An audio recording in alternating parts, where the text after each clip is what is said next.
What I'd like to do, just for the next 20 minutes, is to think about one problematic relationship at work, okay, where the trust is suboptimal. It's not ideal. It could be that you don't trust that person, and you'd like to try to understand why that might be. Or it could be you might want to put yourself in the position of somebody who you think doesn't trust you, and you rather think that they should, and to get into the mindset of why that person might be making that decision. So have in mind one problematic person that you'd like to try to use this theory and these frameworks to help analyse that particular relationship. Because we have multiple relationships that you're encountering in terms of trust every day. You're dealing with colleagues, dealing with bosses, you're dealing with people from outside your organisation as well. We are managing all of those trust relationships. And so we've looked already at what the definition is. And the key point here is that when we trust, it's not a guess. Okay? Trust is not a guess, and it's not a kind of happy, clappy, can't we all just get along sentiment. When we trust, it's a judgment call. It's a judgment call about that person, about their characteristics, their conduct, and their likely future behaviour. In that sense, when we think about trust, when we cross a threshold of confidence from hope into a trust where I believe that this is going to work out, and that so I'm going to make myself vulnerable, I'm going to rely on this particular person.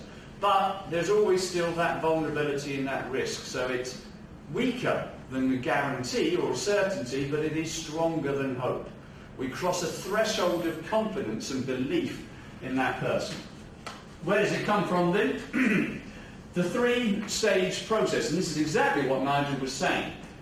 We have a body of evidence about this particular person, or this particular entity, this particular bank, but that informs our beliefs about them, the evaluation, the judgment call that we make about them as a person or an organisation. So we have a set of beliefs about their trustworthiness. Though that information then feeds back into and prompts this decision to take a risk, to make yourself vulnerable. If somebody we believe is high in trustworthiness, we're more likely to take that decision to take the risk. But, as Nigel was absolutely saying, and a lot of people would, I think now would argue that it's not enough to say, I trust you, Rhiannon. Okay? The classic example would be to say, if I had to pick somebody out of this for a room here for a multi-million-pound project, and I'll say, right, between Rhiannon and Keith, and I'm going to go with Rhiannon.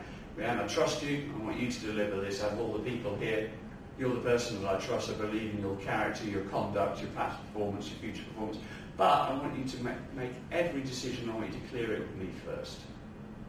But I trust you, okay? You're not really trusting, even though you're saying that you are. You're choosing to make the decision, but you have to demonstrate that trust. Okay? You have to take the risk. The two main ways in which we take that is we rely on somebody. We allow them to act on our behalf. Or we share sensitive information or sensitive resources with that person. We increase our collaboration with them. The outcome of doing so feeds back into additional evidence that we now have for that person's trustworthiness. So there is a positive loop, but of course if you take that risk and it goes wrong, that person undermines your trust, whether through a cock-up or through something worse, then that information now provides the evidence for whether you choose to trust again.